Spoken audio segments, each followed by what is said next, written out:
Howdy folks, Spencer here, and today I want to talk about Event Campaign 4, specifically what the prizes are, what I'm looking at, and just walking you through my thought process on why I think some of the prizes are worth it and why I think some aren't as valuable. Before I get started, there are chapters listed down below, and being that this is a PowerPoint, if you would like to just read the PowerPoint instead of having me talk over it, that is going to be linked in the description down below.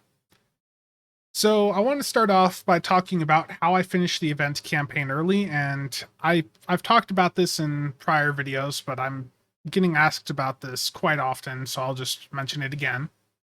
If you play the event campaign after you have completed the specific event, the 14 days of it, you will still get progress after those 14 days. So for the first 3 events, I played all 21 days. That means that I got an additional 7 days worth of progress out of the first 3, for each of the first 3 events. So by the time this 4th event started, I only needed to do 7 days worth of the event to complete my event campaign. So really just a reminder that you can continue to get campaign progress after you complete the specific 14 days of the event. There's still a week afterwards that you can play and get progress each day, and that'll let you complete the overall event campaign much faster. So we have 3 prize options. We've got 1,500 Lobi crystals, a premium T6 Starship Choice Pack, and 2 T6 coupons for ships on the sea store. And let's start off with those T6 coupons. This is a very strong option for new players or people that just play a ton of characters and want an account-wide unlock. The really big thing with the tier 6 coupons is that this is the only one of the prizes that will provide you with something that is unlocked account-wide. Whatever you get with the Lobi gear is going to, or whatever you get with the Lobi is going to be bound to whatever character you get it on, and whatever premium ship you choose from that premium pack is stuck to whatever character you get it on. So the tier 6 coupons here are the only prize that will be an account-wide unlock, which means for people that don't have a ton of C-store ships, there's a ton of value to this. However, for those of us that play the game quite a bit, I don't consider the T6 coupons as valuable. And if we look at what the T6 coupons are worth, that's basically 2,400 Zen per coupon, because you can get C-store ships for 2,400 Zen during the various sales that they run throughout the year. So that means that the 2 coupons combined are worth 4,800 Zen or $48. Now, that 4,800 Zen is also worth 2.4 million refined dilithium.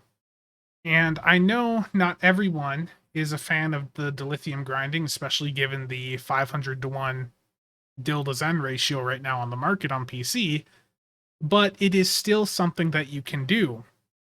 Even though the exchange currently sucks for it, it is still a very viable way to get many Zen store items free to play. You, of course, are going to be spending quite a bit of time to do it. Now, if you have just 10 characters and you find a nice routine that you can run daily where you will get 8,000 dilithium on each of them a day, that's 80,000 dilithium from the 10 characters combined. And over 30 days, that's 2.4 million dilithium. So the issue with these T6 coupons is that, for most people, it's basically a month or 2 of grinding.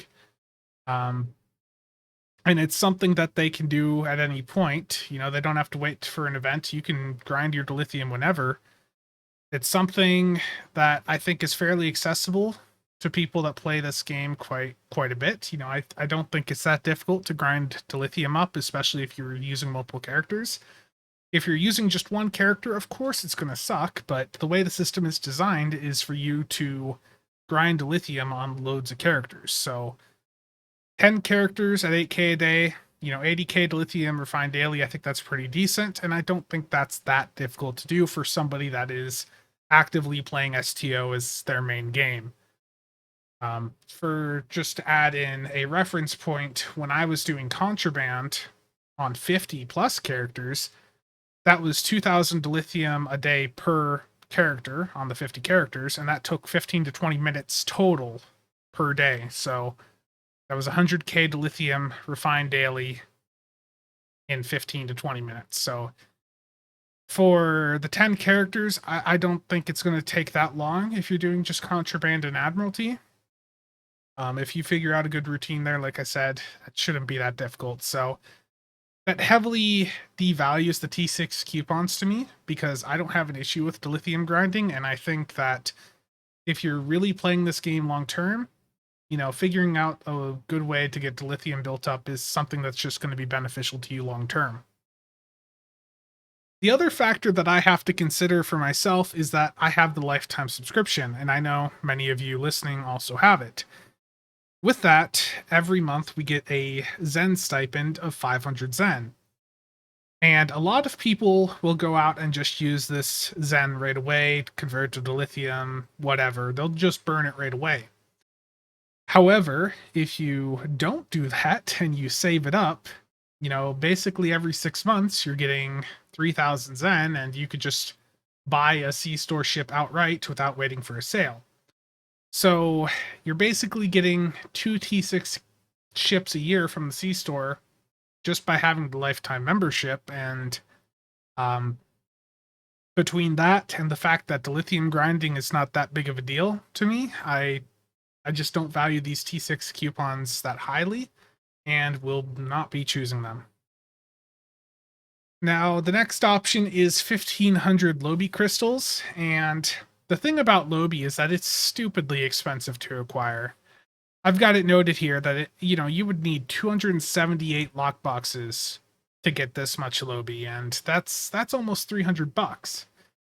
That's also about 3.4 billion EC worth of keys with the current exchange rates. It's just a mind-blowing amount of EC or money to toss at the game just to get 1,500 Lobi crystals. It's a ridiculous number. So Lobi is something that I think a lot of people are going to be considering, and I think it depends on what you're going to use it for. I've got some pros and cons for this here, and I think it's important to figure out what you actually want to use the Lobi for. Lobi is extremely expensive to acquire, like I said, but it's also the only option from the event campaign where you could use it to get EC to buy other things. The issue with that is that there's so much Lobi being pushed into the market from these event campaigns, especially with people running them on multiple accounts, that a lot of the Lobi market is heavily saturated. So if you're looking to get the Lobi just to buy things to sell for EC, I don't think I would pick the Lobi because you're very unlikely to get enough EC from selling 1,500 Lobi worth items to go out and buy a ship. If you were wanting a ship, you're better off to just go out and directly pick it from the event campaign. But if you're looking to get a bunch of Lobi gear for space or ground that is bind on pickup from the Lobi store, then I think the 1,500 Lobi is a bit more valuable. There's lots of really great items in there, and being able to have those ready for builds, especially if you're getting into higher performance stuff, can be very beneficial. I also want to just recap what I was saying before of people running the event campaign on multiple accounts to flood the Lobi market. If you have an alternate account, like the example here is, McStud has a free-to-play account that he covers quite a bit on his channel. If he goes and does the event campaign on that and he chooses Lobi, he can get any of the Lobi items that are tradable or sellable, and he can use that alternate account, pick the Lobi, get that item, and then mail that item to his main account. So some people will play the event campaign on multiple accounts to get the Lobi on those alt accounts to get items that they can then send to their main account. And in some cases, they'll do it for the purpose of just being able to get more items that they can use themselves. or they're doing it so that they can get more EC out of the event campaign event. So it's up to you how you want to go at it, but I think if you're a min-max player and you're looking at getting specific Lobi gear, there's definitely a lot of value to be had by going with the Lobi. But if you're looking to just get EC from the Lobi, you just have to go into it knowing that there's just massive amounts of saturation to all of the items that can be sold that are from the Lobi store. There's so many people doing that it is heavily saturated and flooded the market down, and there's just not enough demand to counter. So the next option here is the premium tier 6 Starship Choice Pack. This will let you pick a single promotional or lockbox ship that was released before 2022. That's important to recognize right there, because that does mean any ship that has come out so far this year in 2022 is not going to be in this box. The other really big thing for this is that this is a single ship for a single character. So it's very important that if you go with this, that you have done your research and you are picking something that is going to have a massive impact for your playstyle. You know, a ship that you really want, and one that you don't want to get one that you're going to regret, later on and be like, man, I wish I hadn't burnt my event campaign on that, because doing that sucks quite a bit.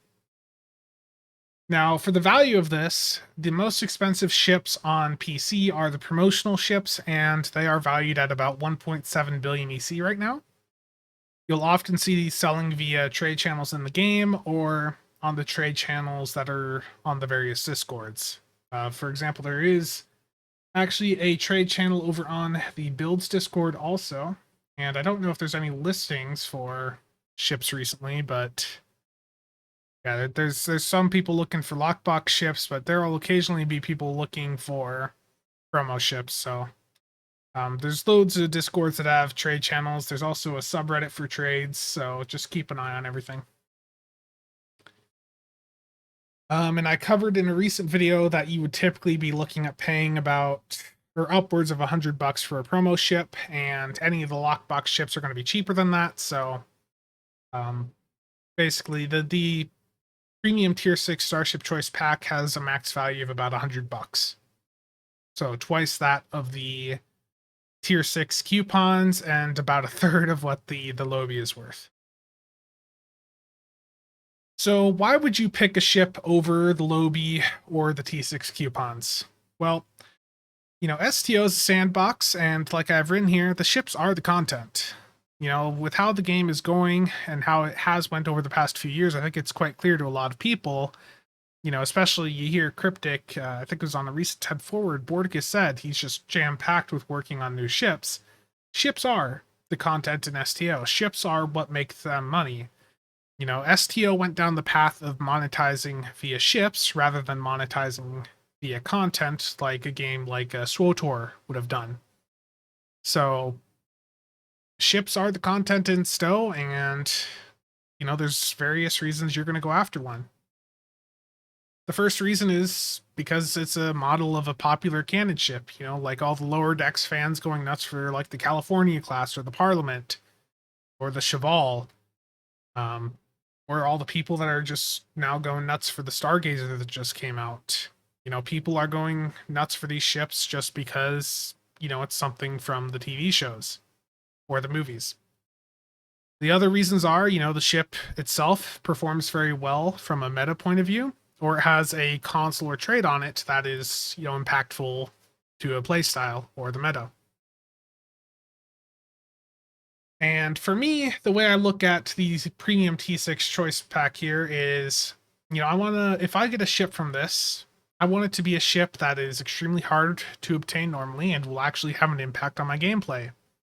Last year, I picked up the Section 31 Command Heavy Battlecruiser and was basically immediately disappointed because the ship did not perform at the level that I expected. It ended up being a very subpar platform for doing DPS runs like I had wanted.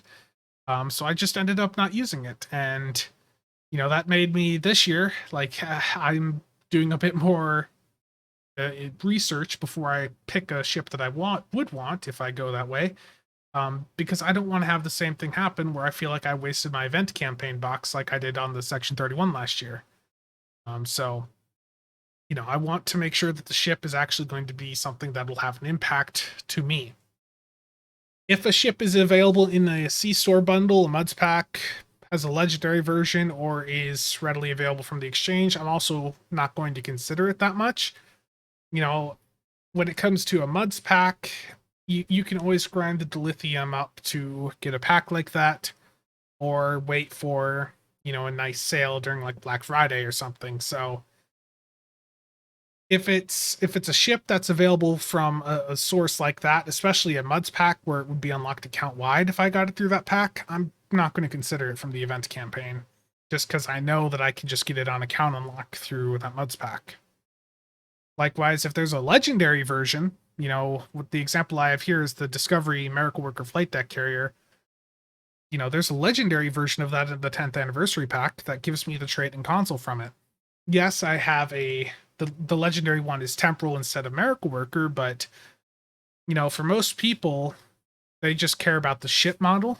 They don't care about the stats. If the stats on the non-legendary one was, better, then I would look at it. But there's lots of cases like that where the legendary one is fairly similar or may even be better. And I think the temporal Donnie is better for like a beam overload build than the Miracle Worker one. And if I was looking at some of the lockbox ships, I'd want to check the value of them. Like if I was going to go for the board Juggernaut, I would look in game, look at the exchange, and I would want to know how much is it worth. And if I was looking at the board Juggernaut, I would see that it's worth like 670 million, and that's about half of what other lockbox ships are going for on the market. Likewise, if I looked up the Shuckden, for example, apparently there's, oh, there it is. That's 450 million. There's some of these ships that are just so cheap that I don't think it's worth burning your event campaign on.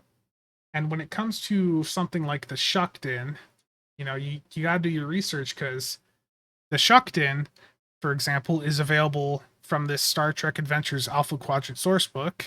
You get a code with this that'll give you the Shuckden, and that's PC only, but that's like $10.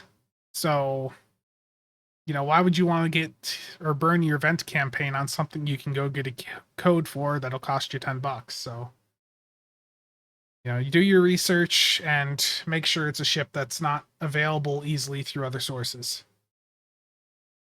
So if I'm looking at ships, these are the ships that I think are the best for event campaign 4. Number 1, the Crossfield Science Spearhead Refit. There's none of these even on the exchange right now, and it's a lockbox ship. The reason for this is the Starship trait, which I'll talk about here on the next slide. Then the Deimos Pilot Destroyer. It's got the Immolating Phaser Lance console, but the ship is also really good for PvP. The D7 Miracle Worker Flight Deck Carrier. This is a promo ship, and it's really popular for the Starship trait and the ship itself. The Mere Constitution Warship. Really good Starship trait, and the ship itself is good. And then the last ship here is the Styx Terran Dreadnought Cruiser. I've already talked about this so much in so many recent videos. I think most of you know why it's being mentioned here. So the first ship is the Crossfield Refit. So this ship is extremely popular for the Starship trait. And basically, if you use a ton of universal consoles or charged-based consoles like the Immolating Phaser Lance, it gives you up to 10% crit chance and 50% severity. So it's an amazingly powerful trait if you use it properly and keep it up. Just really good. It's pretty much on all the meta builds right now. From a DPS standpoint, just really good trait. And the ship itself is not that bad. There are people that do use this as a science boat. I don't think it's the best science boat, being it doesn't have temporal. But if you're looking for a more classical Psi-Torp setup, it should work well for that. And it's got a battle cloak, because it's a 32nd century ship. Next, we've got the Deimos Pilot Destroyer. This is really popular for the Immolating Phaser Lance.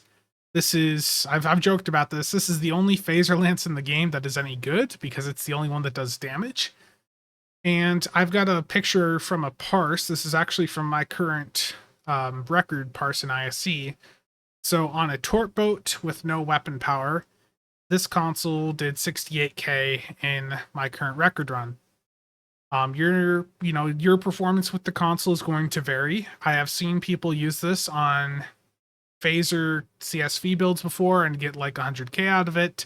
But how well it performs is going to depend on you and how well you time it, because it does have an area of effect thing on it for wherever it hits. And if you hit it on a group of targets, you're going to get more out of it. So how it performs is entirely dependent on you, and it works very well with that universal design trait that I just talked about. The Deimos itself is really popular, or was really popular in PvP.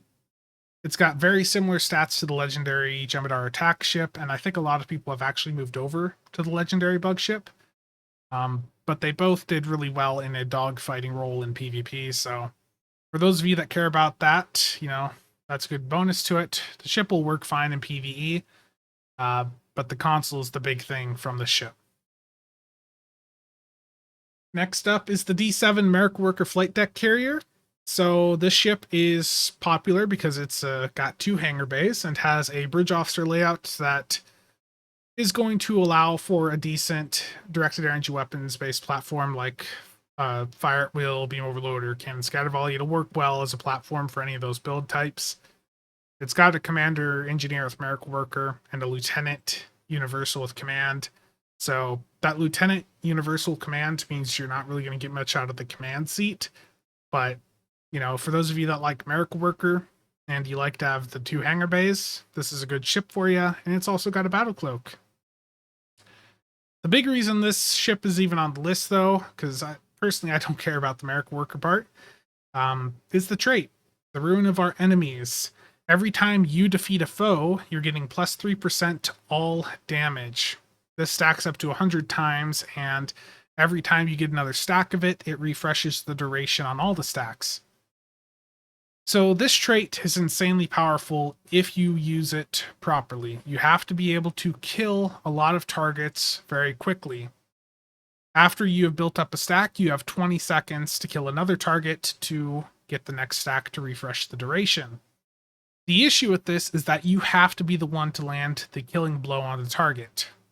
So if you're in team content and you have teammates that are stealing the kills from you, you're not going to get as much from this trait. So under the right conditions, it can do well. But if you are not able to kill at least one target every 20 seconds, this is not the trait for you. Next up is the Mirror Warship. So this one's popular also for its trait, Terran Goodbye. And Terran Goodbye works very similar to the Ruin of Our Enemies in that you have to get the kill to get a stack of it. With this one, there's only 3 stacks, and it will give you up to 75 accuracy rating and 15% crit chance. So it's the same issue of you have to be the one to land the killing blow on the target, and you have 20 seconds to kill the target to refresh the stacks. So if you're not getting kills fast, this one and the Ruin of Our Enemies are probably not for you. But the Mirror Warship is also a really good ship on its own. It's got a 5/3 weapon setup, and it's only got a Lieutenant Commander Universal with Intel, but what's really unique about it is that it's got dual commander seats. So you see it's got a Commander TAC and a Commander Engineer. So this is it's an interesting ship. It's not the highest performer, but it's a very solid platform. And for those of you that really want a solid Constitution class, the Mirror Warship is a Mirror Connie. So definitely check that out. And the trait from it's really good. Really a great trait. And none of you should be surprised by the Styx being on here. I think the Styx is one of the best performing ships in the entire game. It's one of the best PvE tanks. With the layout and the unique frigate pets it has, which I've talked about the pets before, and I'll bring that up quickly here. This was the top tank on my PvE tank list here. The frigate pets on it have attack pattern beta 3, suppression barrage 3, and fire at will 3. Amazing pets. The ship itself is just really, really good. So the Styx as a platform is amazing. You know, I've recommended it for a while and I still recommend it. For tanking, it's great. And for torpedo DPS, it's also amazing. So it's what I used for my solo ISE runs, where I think I got just over 1.2 mil. And Tomsy Houston actually used this on his current record run up on the table, if I can find that here for you. So Hansi used that on his 2.7 mil left-right run. So Hansi has the left-right record with the Styx, and it's just a really good tort platform, access to a lot of uncon abilities, just a really solid torpedo DPS platform. And it can also do energy weapon based builds. I think Atriaz, if you're watching, I think it was you that did a CSV build on this, or build on this, right? Like, this thing can run dual cannons, and if you can fly it, it can do dual heavy cannons as well as quite a few other ships. So just overall a really good ship and one that I highly recommend. So after the ships, there's, you know, one final option that I had not mentioned at the beginning. Those of you that saw my recent stream know what I'm talking about. You know, if you're like me, you probably already have a lot of the ships that you need. And if you already have everything that you need right now, what you can do is just toss this box into your bank and save it for when you figure out, you know, what you want. You don't have to use this right away. You know, don't feel pressured to go out and use your event campaign box the day you get it. You can toss it in the bank, and if you want to step away from the game for 5 years and come back 5 years later, you know, that box is still going to be in your bank. It's still going to have the same options it had today. So if you want to save it and use it in the future when you have a better idea of what you want or what you need for your build, just do that. Like that is what I'm probably going to do. So yeah, what I said here is I went with the safe and simple final option in that I have simply put the event campaign box in my bank until I figured out what I want. You know, for me, and I know for some of you listening, you know, I play the exchange quite a bit, and I know some of you do also, which means that if we just play the exchange for a while, we can get whatever ship, you know, we're going after. When it comes to Lobi, you know, I think there's a lot of us out there, or a lot of you, that even for me, I think the Lobi's a really strong option. I've got 7,000 Lobi sitting in my account bank, but more Lobi never hurts. You know, 1,500 Lobi, it's that is huge, and it is possible to get a lot of EC out of Lobi if you're really patient. Like, if you wait for the promo ships to be put in the Lobi store during the little weekends where they randomly do that. Like, if you had went and got a bunch of Zentars, Anoraxes, or Inquiries when those were in the Lobi store, and then you just put them in your bank for half a year or a year, and then you sell them, you're getting so much EC out of that Lobi. You just have to be patient with it. So that might be something I do if the next promo ship that goes to the Lobi stores really, really good. You know, that would be a good way to get EC out of it, but you have to be really patient. So for those of you that are used to playing the market and where you have to be patient, might be a good option for you there.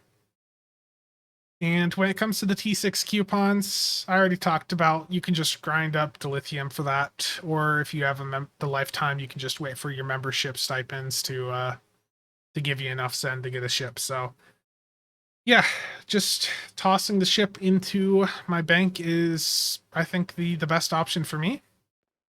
And I think for those of you that really are not sure what you want to do yet, just take this event campaign box, toss it into your bank, and call it a day. Listen, I've been talking now for almost half an hour, a little bit rambly at points, but, you know, hopefully this has added some nice input in for you guys.